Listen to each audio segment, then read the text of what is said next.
Hello বন্ধুরা, আজকে share করব মোচার ঘন্ট রেসিপি। তো সবার প্রথমে মোচার ফুলগুলোকে সুন্দর করে ছাড়িয়ে পরিষ্কার করে নিয়ে ধুতে হবে। ধোয়ার পর কেটে নিচ্ছি আমি এখানে। তারপর একটু জলের মধ্যে হলুদ দিয়ে গরম করে ফুটিয়ে সেটার মধ্যে কেটে রাখা মোচাটা ঢেলে দিতে হবে এবং কিছুক্ষণ ভাপিয়ে নিতে হবে। গরম জলে 2-4 মিনিট মোচাটাকে ফুটিয়ে নেওয়ার পরে তারপর জলটা ঝরিয়ে নিতে হবে।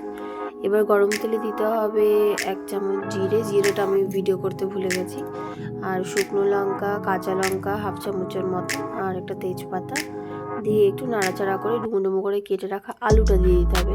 কেউ যদি আলু পছন্দ না করে আলুটা নাও দিতে পারে।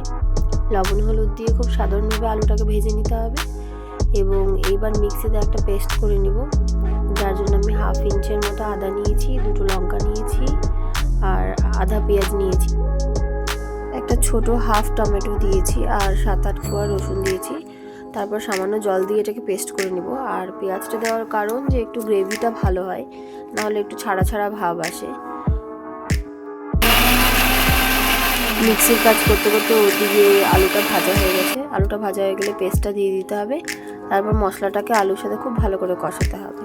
সামান্য একটু জল দিয়ে বারবার নেড়েচেড়ে একটু লবণ, একটু হলুদ, তারপর আমি 1 চামচ মতন জিরে গুঁড়ো আর 1/2 চামচ ধনে গুঁড়ো, 1/2 চামচ লঙ্কার গুঁড়ো, কেউ চাইলে কাশ্মীরি লঙ্কার গুঁড়ো ব্যবহার করতে পারে, দিয়ে নাড়াচাড়া করে সামান্য জল দিয়ে একটু ঘেটে তারপর ঢেকে দিতে হবে।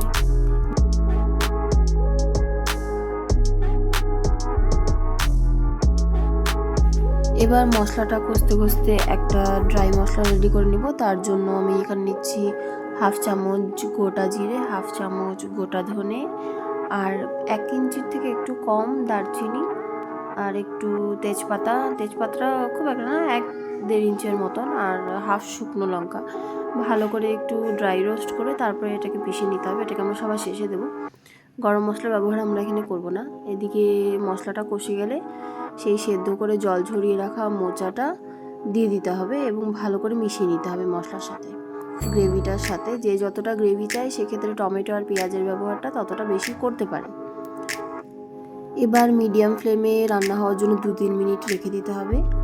তারপর সেই ড্রাই রোস্ট করা মশলাটা একটু আধ ভাঙা করে গুঁড়ো করে বা খুব ফাইন পেস্ট করে হলেও হবে, দিয়ে দিতে হবে।